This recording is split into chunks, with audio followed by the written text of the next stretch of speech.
He lives in a 4x2 glass box that reminds me of my head. I wish my floor would have rocks, but it's covered with puddles instead. If I could be him, life would be great. I could erase his permanent frown. I wouldn't even be held down by my own weight.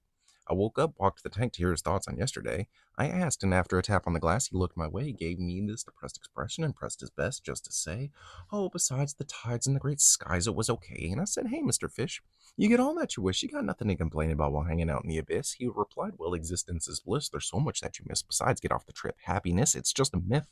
And I said, "Living in water is extremely more peaceful than life can find to a mind blinded by the evil and forced to see through these two peoples. It seems I've redeemed freedom, not being limited by walls, but that only means it qualifies the ground for the sky when it falls. That only means it qualifies the ground for the sky when it falls."